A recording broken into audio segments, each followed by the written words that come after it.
Hello everyone. तर आज आम्ही आलो आहोत गुरुद्वाऱ्यामध्ये. तसं तर मला पहिल्यापासूनच गुरुद्वाऱ्यामध्ये यायची खूप हौस होती. कारण मी आजपर्यंत कधीच नाही आली होती आणि आज पहिल्यांदाच आली आणि इथलं जे वातावरण आहे ते बघून तर अजूनच मला खूप छान वाटलं. तर आम्ही आलो आहोत नांदेडला. जसं की तुम्हाला माहीतच असेल की नांदेडमध्ये बरेचसे गुरुद्वारे आहेत. पण त्यातल्या त्यात एक सगळ्यात मोठा गुरुद्वारा आहे, जो शीख धर्मातील अत्यंत पवित्र तीर्थस्थान मानलं जातं. तर तो म्हणजे तख्त सचखंड श्री हुजूर साहेब. आणि ह्या गुरुद्वाऱ्याचं एक अत्यंत महत्त्वपूर्ण असा इतिहास देखील आहे. पुढे मी त्याबद्दल तुम्हाला सांगेलच. जे 10वे जे शीख गुरु होते, श्री गुरु गोबिंद सिंगजी यांनी आपल्या आयुष्याची जी शेवटची वर्ष होती, ते त्यांनी इथेच घालवली म्हणजेच नांदेडमध्ये.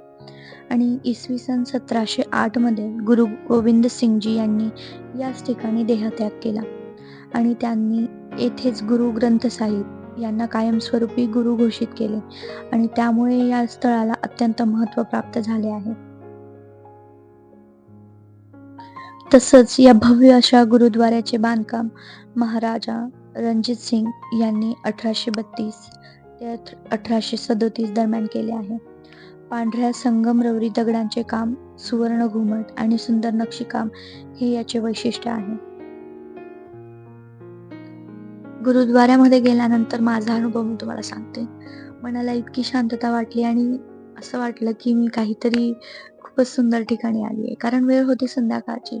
तर अर्थातच संध्याकाळी एक वातावरण वेगळंच असतं. सगळीकडे लाईट्स लागलेले होते. त्यातल्या त्यात तो अ, सगळा असा पांढरा असा संगमरवरात बांधलेला गुरुद्वारा आणि ते मंदिर इतकं शेवटी ते पवित्र स्थानच आणि त्याच्यामुळे मिळणारी जी एक सकारात्मकता असते ती खूप वेगळीच असते.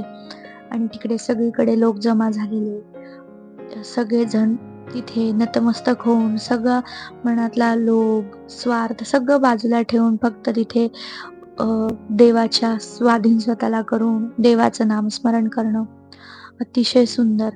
आणि गुरुद्वाऱ्यामध्ये गेल्यानंतर जर लंगरचा प्रसाद आपण खाल्ला नाही तर अपूर्णच वाटतं. त्यामुळे आम्ही लंगरमध्ये जाऊन तिथला प्रसाद पण खाल्ला आणि अप्रतिम असं होतं आणि त्यांची जी खीर त्यांनी बनवलेली होती, वाह! खूपच सुंदर होती.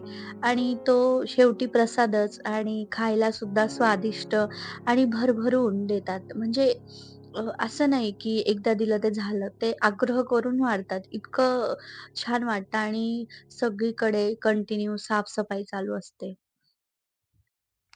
आणि अजून एक विशेष अशी गोष्ट सांगायची झाली म्हणजे गुरुद्वाऱ्यात तुम्ही बिना डोक्यावर काही घेता म्हणजे जसं की महिलांनी कंपल्सरी ओढणी घेतली पाहिजे किंवा पदर घेतलेला पाहिजे आणि तसंच पुरुषांचं डोकं सुद्धा झाकलेलं पाहिजे. तर पुरुषांना रुमाल देखील बांधावा लागतो. ही जी त्यांचे जे शिस्त आहे ना किंवा ते धार्मिक स्थळाबद्दलचे जे एक असते पवित्रता ती कशी आपण राखली पाहिजे याकडे त्यांचं खूप काटेकोरपणे लक्ष असतं तिथल्या लोकांचं आणि खूप सुंदर बाब पण आहे ती.